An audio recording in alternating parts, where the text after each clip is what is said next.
And Daryl Dixon showrunner David Zabel coming out to my left. Executive producer Greg Nicotero, everybody. And of course, series lead and executive producer Norman Reedus.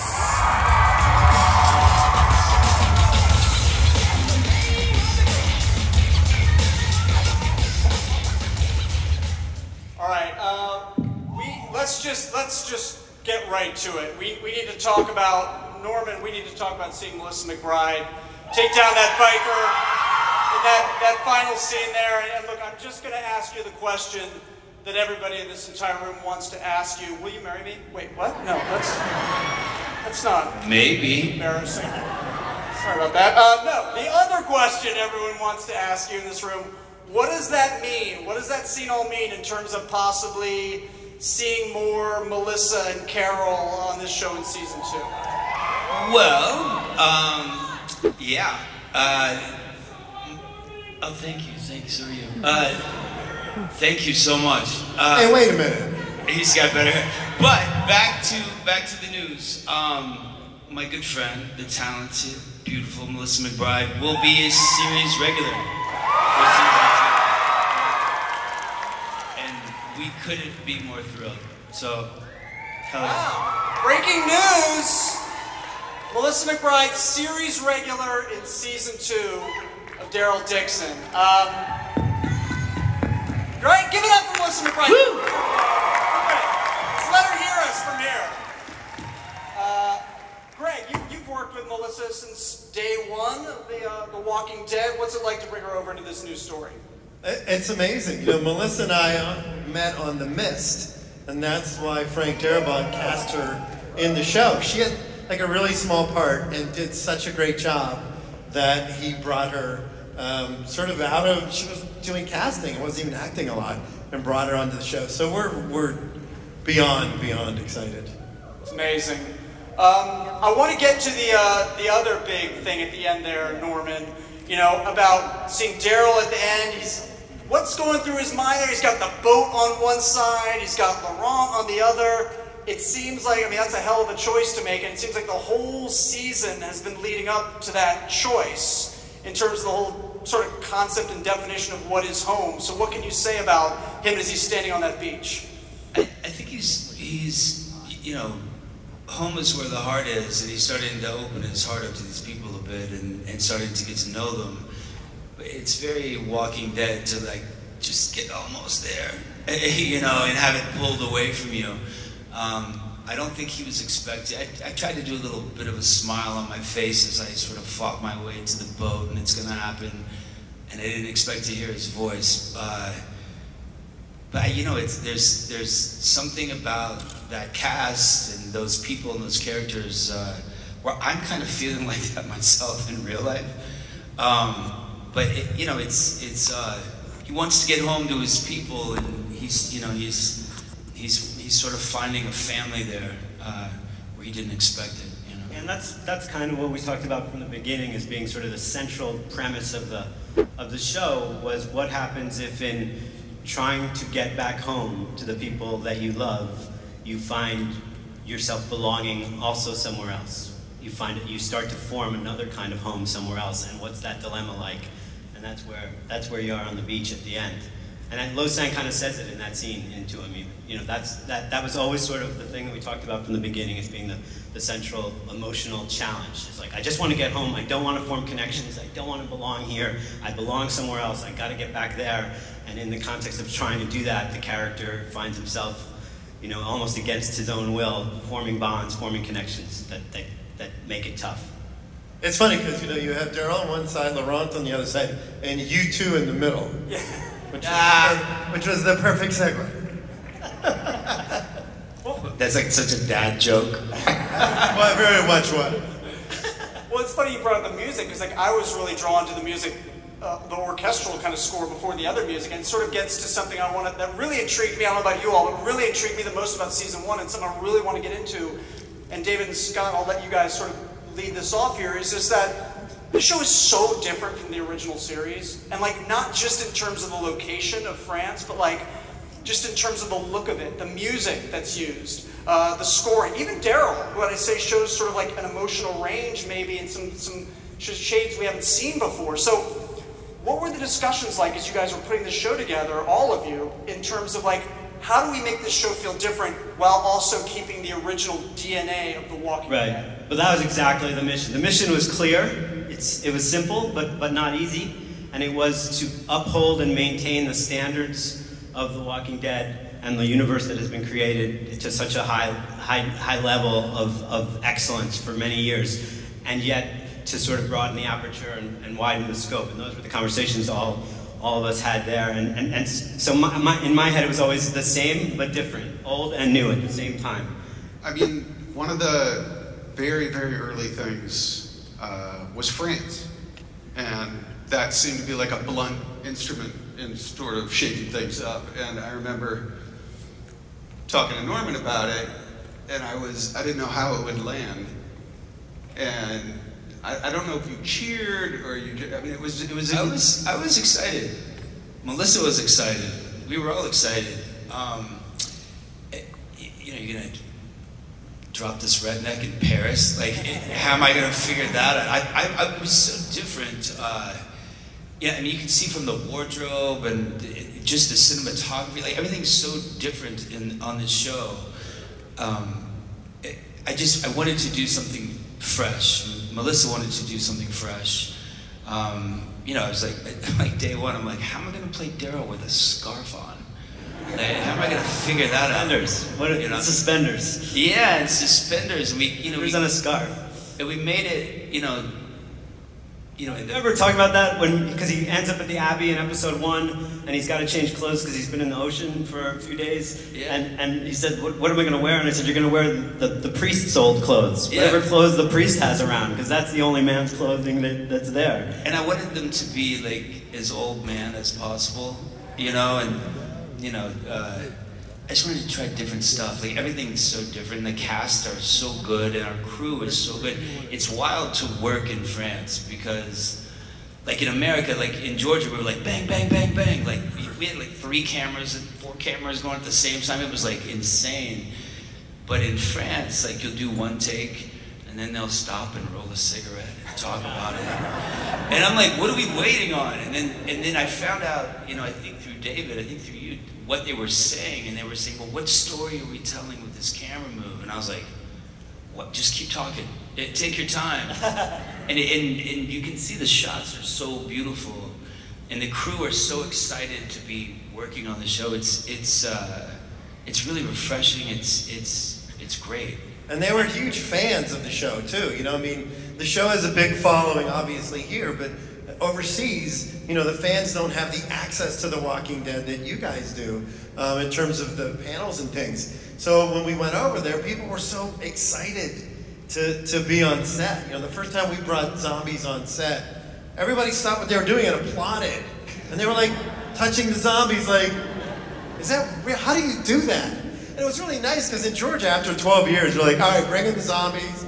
Yeah, whatever, great, okay, sure. It was really nice to have They're eating Cheetos or yeah, whatever. it was really nice to have everybody just enthusiastic, from the production designer and the DP and everyone. They were so delighted to be a part of the show that it shows.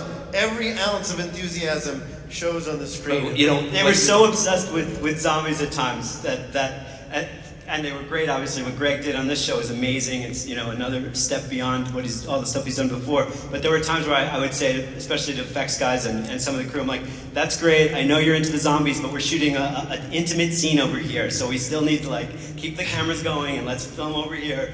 Don't get too distracted by the zombies. What's funny is to watch like the neighborhood sort of come out of their apartments, and we've completely just fucking destroyed this block, and they're like, what the hell is going on here? That's fun. But there was a lady who came out of her apartment in Paris and came down, and there were about 10 zombie walker extras standing there smoking cigarettes, and they sort of parted for her, and she went online and said, the zombies are very polite. They're very polite. Well, I remember, Norman, you telling me something a while back where you said, well, it's kind of cool, there's like this parallel going on because Daryl doesn't know what's going on when he gets over there, and you're like, I kind of don't know what's going on either. I don't know what they're saying in French and this and that. So what was it like, just the language barrier in terms of filming over there? I mean, it's part of the story. It's, you know, Daryl's trying to figure out, is this going to be a fight? Like, is this going to be cool? Like, trying to figure out body language. I found myself doing that as well, but you know, there's certain things you can say without language, and there's certain, you know, you can tell that this lady cares for this kid. You can tell the kid is sincere. You know, the language barrier, it doesn't really stop us in any way, but there's an eloquence to the French language in an apocalyptic scene, which is sometimes hysterical and sometimes super sad. So, I don't know, it's been great. I have no complaints. That was part of what was cool, too, about doing it in France, was you're able to juxtapose a certain kind of culture, a certain kind of history, including the language, against the apocalypse in a way that you can't do in the back roads of Georgia and most of the places that we've seen the show. Anywhere in the United States, you can't really do some of the things that we're doing on this show. And that juxtaposition is kind of powerful. It can be funny at times, but it can also be super moving. You know, there's no other show where you could have a moat filled with zombies. Well, unless you did it in Scotland or something, you could do it. But I mean, there are certain things about France that were just specific that made a juxtaposition of that world with the Walking Dead universe and the rules of that really evocative and new. Yeah, and we took big swings. I mean, we really, you know, the fact that we shot in Normandy Beach and we shot in Mont Saint Michel and we shot in the catacombs and all over Paris. Like, I don't think there was one element that we didn't pay tribute to or honor. And it really was, for me, you know, and Norman and I have been talking about the show for 8 years, and it was always, you know, the idea of him sort of going out and having that vibe where he comes into contact with people and his life has changed and their lives are changed. So we didn't want to do more of the same. We didn't want to set up the same zombie attack sequences and the same beats. We really wanted the show to feel fresh and original, and we're grateful to every single person that's really noticed what we did, because I've got stopped by a lot of people. Oh, those guys right there. Hi, guys. And, you know, everybody wanted to just say how grateful they were and how fresh and original they thought that the show was. So thank you guys for recognizing that, because we worked really hard. Thank you for watching. Yeah. So Scott, you said something interesting. You said at one point, you're like, and it's understandable because this show's a big swing. So you said, I wasn't sure if it would land. Like, talk about your concerns and how you got over those concerns or to where it did.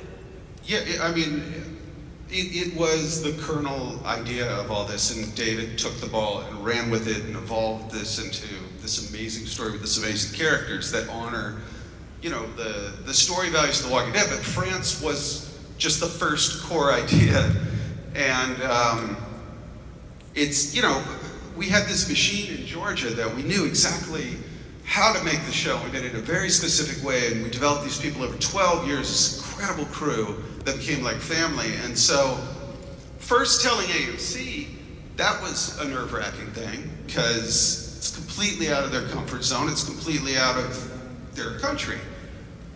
But, okay, they're on board.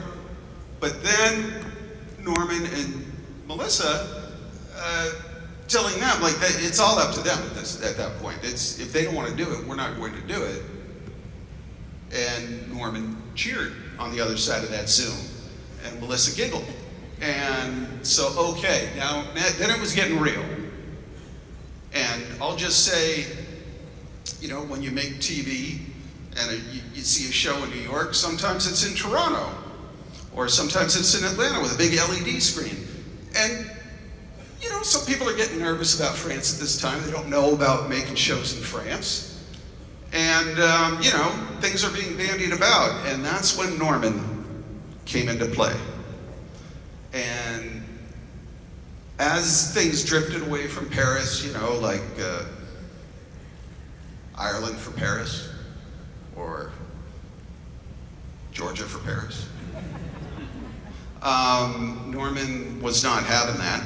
And I will say, producerily, straight as a producer, Norman just kept us focused on shooting in France. And you know, if there's one person, you know, in that early time, not switching away from shooting there, Norman was most responsible, because people were afraid. And it turned out to be this huge step forward for the universe, seeing it in a whole new light. And I really give Norman props for that. I forgot to think right there on the end. That's the dude. Yeah, I did, you know, it was also Melissa. You know, we just wanted to do something completely out of our comfort zone and completely different. And yeah, so, you know, we're Costa Rica next, maybe? Well, but David, you could shoot in Paris and in France, but like, that could mean anything. You could just be in a studio in there. I mean, like, I don't know, you guys saw The Nest, saw Mont Saint-Michel. I mean, that's crazy. I mean, the catacombs, I can't believe you guys were shooting in the catacombs. I will say, I had Mont Saint-Michel on my desktop and have had it for years, thinking it's a cool place to hide out from walkers, not zombies. And I never mentioned it, I never said anything, I never dreamed that that could happen, and this gentleman made it happen, yeah, and I was blown away. Yeah, how do you get the permit? Because just, you know, you don't just show up with a tripod, like, oh, we want to shoot here, we're going to do it. There's a lot of layers to that. Well, so first of all, when you are trying to get somebody on board with an idea, you pitch them the best version you can imagine, knowing that sometimes you won't be able to do that. I fully pitched that we are on a journey to get to Mont Saint-Michel, thinking we will never shoot in Mont Saint-Michel. That will not be possible. That will not happen. I really thought it was a pipe dream, although the most moved I ever was on any shoot was when Norman and I and Dan Percival were shooting that scene where he walks across the sand when he's leaving Mont Saint-Michel, because I thought, we're never going to actually do that. For months I thought that. So there was a lot of work. I think that's what you're getting at, Dalton. And there was a lot of work to get a lot of these locations. Very hard. And in France, it's a little bit different than here. In Mont Saint-Michel specifically, I had to do a very early trip.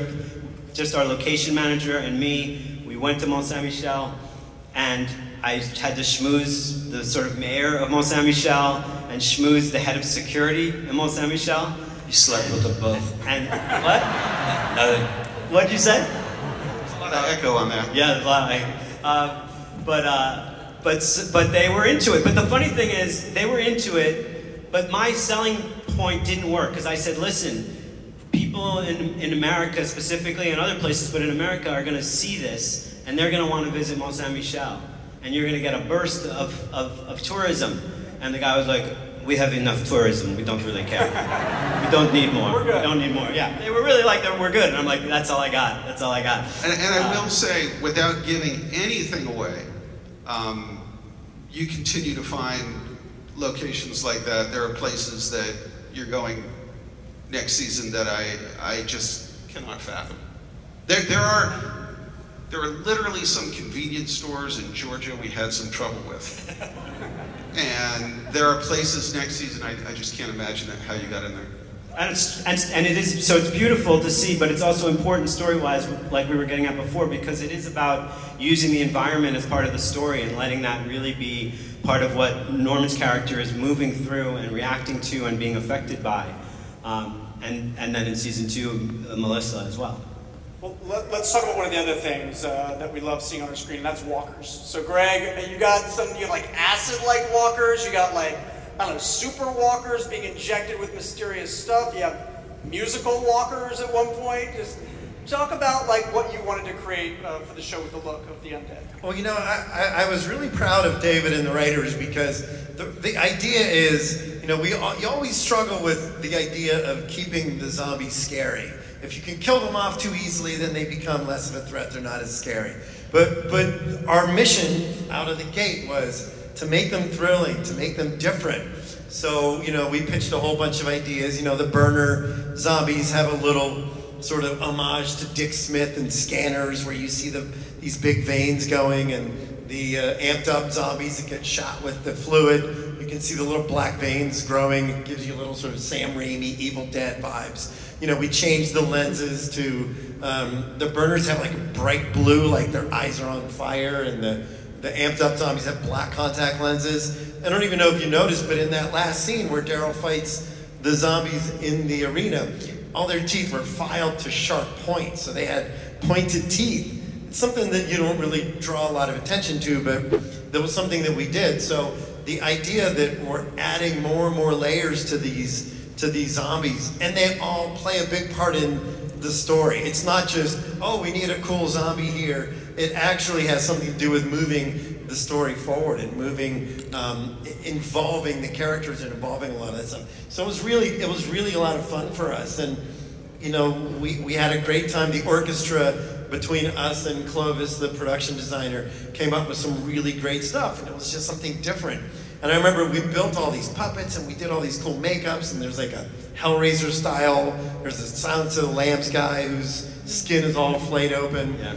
And then I shot a lot of that stuff, and then the main unit came in, and I was kind of like, this scene's gonna be like 4 seconds. You build all this stuff, and then the scene's over really quickly. So we try really to make sure that these things land and have the impact that we want, because we got to keep the audience engaged after so many years. As someone who's new to the universe, I was constantly amazed by those scenes. I mean, we would talk about them, we would plan them for months sometimes, but the day I showed up for the orchestra, the Walker Orchestra, or the day I even saw the dailies of the underwater stuff that you shot, I mean, it just blew me away every time. But that was. You guys seen the other 5 episodes?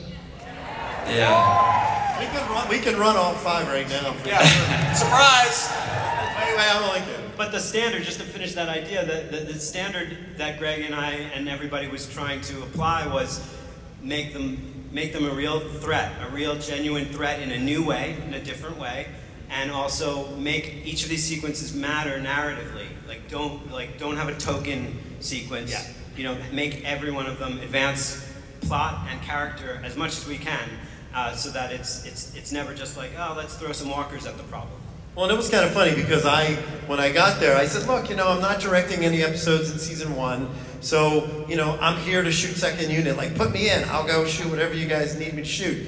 So they'd get to the zombie scenes, and the directors would set it up, and they're like, okay, well, we're going to leave and go shoot this, so you shoot all the zombie stuff because you know how to do all of it. So a lot of the directors, Dan and Tim, you know, they really trusted me to sort of jump in. Yeah, we couldn't have gotten the show made if we. That was a special situation on this show. Greg did a lot more directing than you would imagine, considering he's not a credited director. But we couldn't have gotten it done and done it as well if you hadn't been doing that. So thank you, Greg. Hold on. You just said that you didn't direct in season 1, which y'all know, but you set yourself up for this. Does that mean will you be directing in season 2?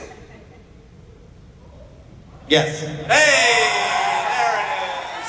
Shoots and scores. I did not tease that. Actually, I direct the season premiere. Yeah, season premiere. Season 2. Be there. And there's a lot of great stuff in it. Nice. Norman, just talk, like I sort of mentioned earlier that I saw some different shades to this character I felt like I'd never seen before. What is it like? Because it's a very unique experience when you're playing the same character for this long, but now in a completely new world, different show, and with a new cast. So talk a little bit about that and sort of stretching some different muscles and then working with this new cast over in France. Well, yeah, David and I wanted to do different things. You know, there was, you know, in the very first episode, I meet Cadron, who's played by Romain, I love that guy. Like, I just love him as a person. He's so fun to work with. Huge fan of the show already. But, you know, that opening scene, it was, or that opening episode, you know, he finds me, and we get this big epic fight, like this fist fight, and right off the bat, I won the fight, and David and I spoke about it, and I was like, you know what, like let me lose the fight, let him just beat the shit out of me, and Romain's like, are you sure? I'm like, yeah, just beat the shit out of me, and you know, we'll cut out this punch, cut out that punch, and just throw me around, but it makes him a scarier person coming after me if I can't beat him, you know. So, but what I also loved about that is that it makes Daryl more human, and I love that Norman was really into that. It was something we really talked about all the way through. It was like the moments where he doesn't have it all under control, the moments where he's really challenged, and I thought that's great because, you know, sometimes, especially playing a role a long time, you're just like, okay, I go in and I win this, I go in and I win that, I go in and I kill these walkers, and that was never your attitude, and that was very freeing for storytelling, and for advancing character. Yeah, I don't mind that Daryl's the hero. I just don't want him to know he's the hero. You know what I'm saying? But even like with the other actors in this, they're all so good. They all have their moments to shine too. Between the first episode and the 12th episode, everybody has their great moments. Yeah. Some of them really, we have even more in season 2 to develop them, because 6 episodes is a pretty quick run. So you'll see the Cadran, Janae, and some of those other characters really continue to evolve and change and get more fully nuanced even from where they are. But the actors were amazing, you know. Yeah, and I mean, and hats off to not just our crew, but the guys playing the zombies. They're all dancers there, so they're like, you know, they walk all crazy, and you're like, whoa, Yeah. you know. We're so into it, right, Greg? They love it. They were mad. The trick is half of them don't speak English, so giving direction to French zombies that don't speak English. You know, my French is okay, David's French is much better, but you get on set and you try to speak French and they're like, no, we understand, it's okay. And they would rather us not butcher the language and have us speak in English.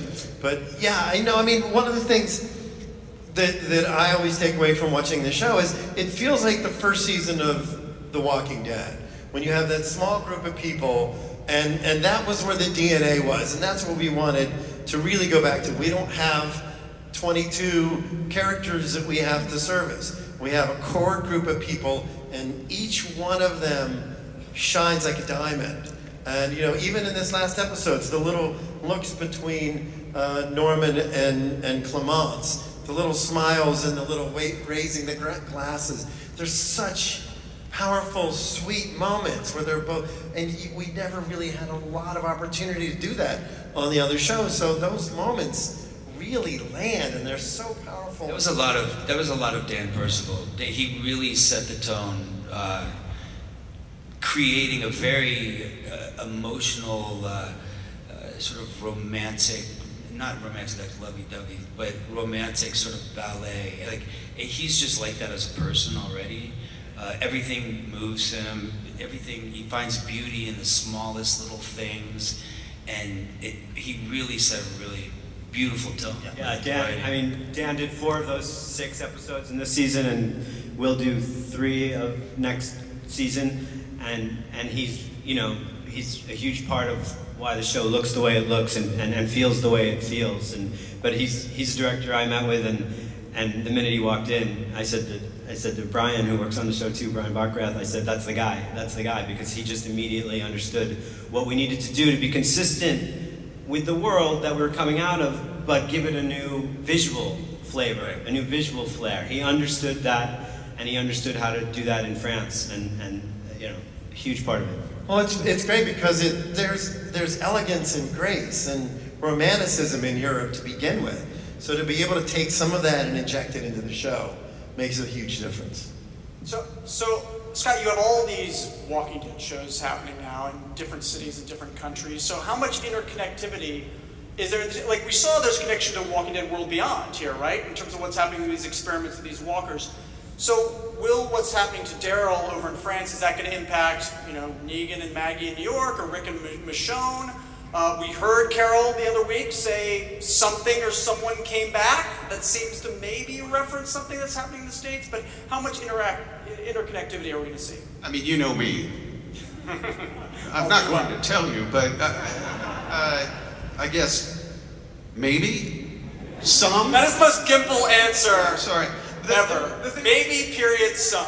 Maybe period some. Italicized some. Okay. Just as far as the World Beyond piece, which in some ways was like independent of World Beyond, it was sort of this just like universe tag at the end. There is this mythology of what happened early on in France. We talked about it extensively early on. And the thing about having that mythology, having that sort of lockdown idea of what it is, as the show develops, as the show evolves, you know, David's turning dials. He's emphasizing things, de-emphasizing things. He's making it his own. But there is a lot that happened, and there are characters in this show that, you know, are either tangentially or directly involved in those things that happened, and you know, we're going to learn more about that too. As far as the greater universe, it is all connected, and I hope to connect it even more. All right, well, let's say in a minute we connect with the audience here. We are going to take a few audience questions. I know there's a mic set up there. I don't know if there's another one, but there's one there. You guys can start lining up if you want. We'll try and get a few in. While people are lining up, we also took some social questions. And I have one here for Norman. This is, I don't know, this is on Twitter, X, I don't know what it's called anymore. Okay, this is from @Reedus Network and wants to know from Norman, what scene in Daryl Dixon was the toughest to film? What scene was the most fun to film? That's kind of interesting because toughest can mean a lot of things. It could mean emotionally, it could mean logistically, it could mean physically. But what was the scene that really stretched you to the limit there? Wow, I think the hardest scene you haven't seen yet, it was between me and Louis, who plays Laurent. We did that scene maybe 4 times, and then I had to call it. I was like, I felt horrible. Episode 5. Oh yeah, you did see it. In episode 5, you mean Norman? Oh, that's right. Fuck. Yeah. It's the scene where he cuts the rope. I find out that he cut the rope and the boat escaped. And I'm screaming at him, and I'm like I was like yelling at him. I was like ad-libbing stuff. I was like going at him, and his lips started quivering, and like a little tear was forming, and you know, half of me is like, nice, and then the other half of me is like, I feel like a jerk. You know, I hugged him like 100 times that day. But that scene was really fun. I mean, not like that. The most fun scene? I don't know. Did I have fun on this? I had fun. You had fun. It was what you were beating the shit out of, right? No. You were pretty psyched at the Walker Orchestra. Nova came, and you were pretty psyched that day. Yeah. That was fun. You know, I'm having fun on all of it, to be honest. Yeah, I'm having a really good time. I'm like learning things about myself. I'm learning things about how the show works. I'm a producer now, so I'm like on tech scouts and Zoom meetings, and all that super boring shit. It is so awesome after all these years to be on these Zoom meetings, and there's Norman. Yeah. And it's like, take a look at this. Yeah, and I'm like biting my tongue, and I want to flip a chair over. But it's fun. I have to. You know, I'm a boss now. You know what I'm saying? So it's kind of cool. All right, let's get to a few audience questions. We got microphones lined up here. Let's start right here to the right. Hello, tell us your name and give us your question. Yes, my name is Sarah. You probably heard us a couple times say that we love your hair. So I was wondering, at the beginning of The Walking Dead, Daryl had short hair. And then it just grew and it became a part of the character, and it really sits well and it moves well with the character. Like it belongs, like that hair belongs to the character. So I was wondering if that was a personal decision that you decided to grow your hair and it just brought it into the show, or Daryl's character had to grow and you adopted it to your personality. I just figured like Supercut shut down in an apocalypse. Scott Wilson and I had a thing, we were like, don't cut it, you know. And what bothered me sometimes on the other show was like people's pants got tighter. You know, there was makeup on people, you know, like all this stuff, and if you remember, like, you know, where that show went, it just everybody got more and more feral, like more and more feral. I don't know, you know. About the hair, do you remember we talked about the hair at the beginning? I wasn't sure if I had made a fatal mistake, because I did say, I was thinking, Norm, when they bring you in to clean you up at the Abbey, maybe they cut your hair, and we go back to like season 2 look. We did talk about it. Norm was like, I don't think so. And I was like, uh-oh, call my agent. No, look who's talking over there. But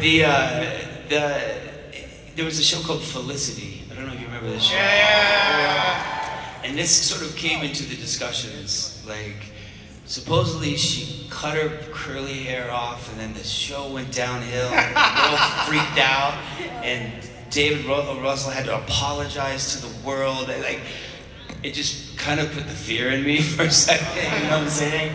I mean, never say never if it makes sense. You know what I mean? Maybe if you get someplace where he's settled, and who fucking knows? I don't know.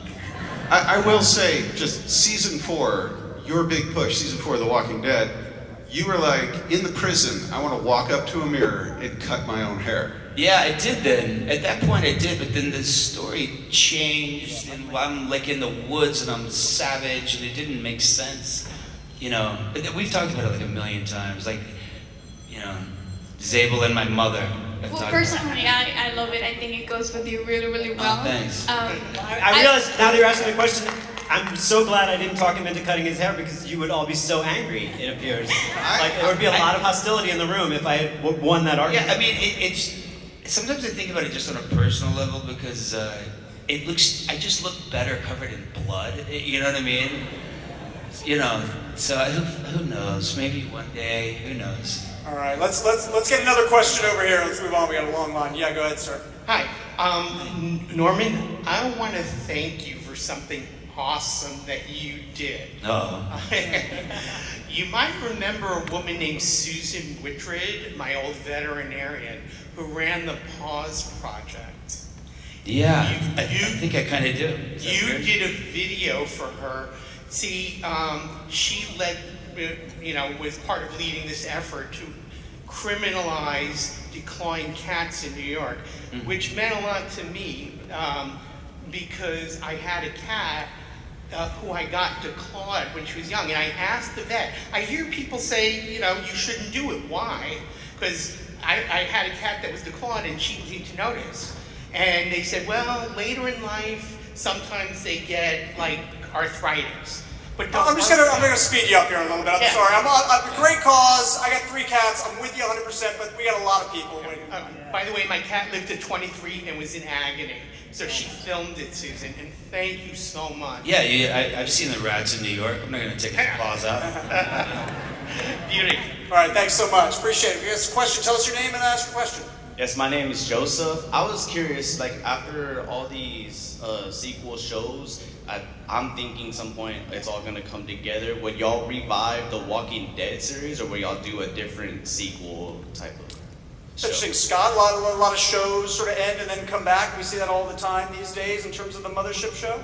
Well, that isn't specifically planned. It would be good, though, to see... Wait, it would be good. Well, that'd be good, too. But it'd be good... We would... The dream would be that these shows somehow converge in some way, narratively. And then as far as the show coming back, wow, we're already talking revivals?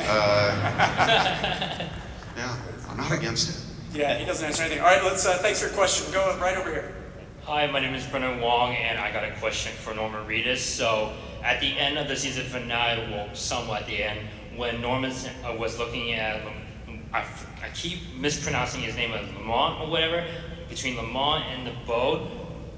For you personally, as yourself, what would you have done if you were to make that decision? Either you stay in France and protect the people over there at the nest, or would you rather go back to Commonwealth to where all your original family, friends, and loved ones are there? Would you make that promise thinking that you're going to come back? So which one would you have decided if you had to make that choice? What would Daryl do?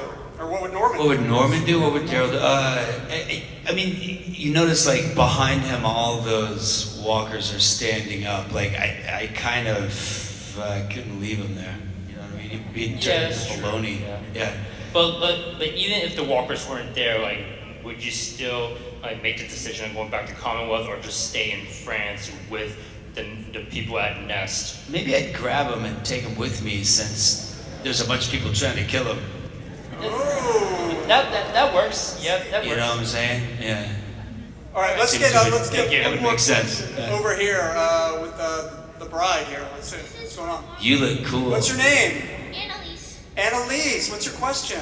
This is for Norman. At the end of this panel, can we have him sign things? Well, we'll see. You should I'll sign that right now. Come here. Yeah. Bring it up right now. Just Annalise, everyone. Just Annalise.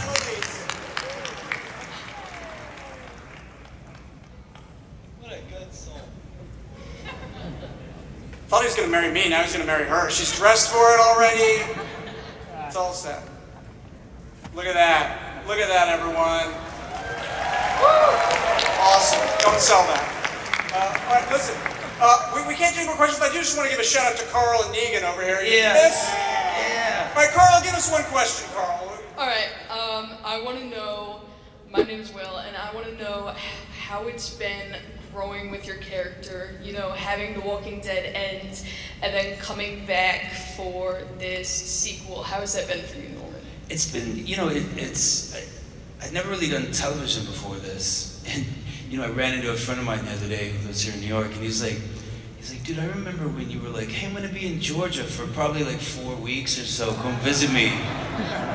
Right? That's what I thought I was gonna get killed off the show, for sure. I had no plans to do this, but, you know, and I've done a lot of movies, but the thing with TV, like you're in people's living room every Sunday, they really get to know you, they really think they know you. I kind of like aging in front of people.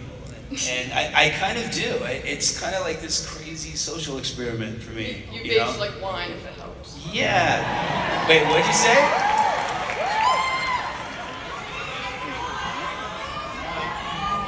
Oh, like wine. Oh, yeah. Oh, I French like thing. wine. Yeah. But you know, I'm trying to take all the things as a character that I've learned from the other characters. I've learned from Rick. I've learned from Herschel. Like all, you know, and it's you know, we've talked about it on the show. Like Scott and I have talked about it. David and I have talked about it. Greg and I have talked about it. Like Daryl started off one way, right? And he's becoming, he's smarter. He's wiser. He doesn't sometimes make the first move anymore. Like, so I'm taking all these things that I've learned, and I'm kind of learning about this business more and more in real time as I'm doing it. So it's all kind of a weird sort of acid trip for me, you know? And I'm having a really good time, you know? And people are like, you know, when are you gonna, like, cut your hair and play a lawyer? I'm like, I don't know, who cares? You know what I mean? I like playing this one, so as long as you guys will have me, I'll probably keep doing it. Just so you guys know, and I think you guys know this, when he talks about having a great time, it's not just filming the show. You all have been to these cons before. You go, no one gets more amped up for this than Norman Reedus. He loves being in a room with you guys. Yeah, I miss you guys. So much. Doing it. And I mean, this whole day's been amazing. And after that ending we saw with Carol, I think everyone's like so amped for season 2. I just kind of wish, instead of just talking about it, we could actually see some of season 2. Scott, like, any chance we can see any? Well, like I said, you know, I really, you know, would prefer no spoilers, anything like that. This is what he does. He's like, that's weeks. First you kill Rosita, and now this. I don't like why you have to. I don't know. I mean, like, they want to. Would you guys like to see something from season 2? Would you guys like to see that? We pinky promise. Okay. Oh, you twisted that arm. Look at that. You twisted that arm. All right. We have an exclusive teaser footage from season 2 of Daryl Dixon, and this is only being shown in this room. No one else is seeing this. It's just for you, and it also features a very special introduction. Let's take a look. Hi everyone, hope you're having a good time. Okay, you know that I love playing the role of Carol, and I get to do it again in the next season. And I cannot wait until you guys get to come along on that journey through France. I've met a great ensemble of actors that I get to work with now. Clemence, Louis, Anna, Romaine, just to name a few, but best of all, I get to reunite with my dear friend Norman. Hi, Norman. And Greg and Scott, and I'm working with David Zabel, the showrunner for the first time, who's created this incredible story, this compelling story, and this beautiful landscape. I can't wait for you to see it next season, but until then, here's a little tease. Thanks for watching. Bye. Let's go. Speaking of going, unlike Daryl, who's got to make that choice between whether to leave or stay, we don't have that choice. Our time is up. We have to leave. So it's like, sorry, Laurent, they're making us get on the boat. I want to thank Scott Gimple, David Zabel, Greg Nicotero, and Norman Reedus. Thank you. For being here today and hanging out with all of us. Get back to work on season 2, gentlemen. A big thanks to you for all coming out. The season finale of Daryl Dixon airs this Sunday at 9 p.m. Eastern, AMC, AMC+. Have a great con. You guys have been awesome. It's super fun. Have a good one. Thank you guys so much. One more time, New York Comic Con. Make some noise for these folks on stage.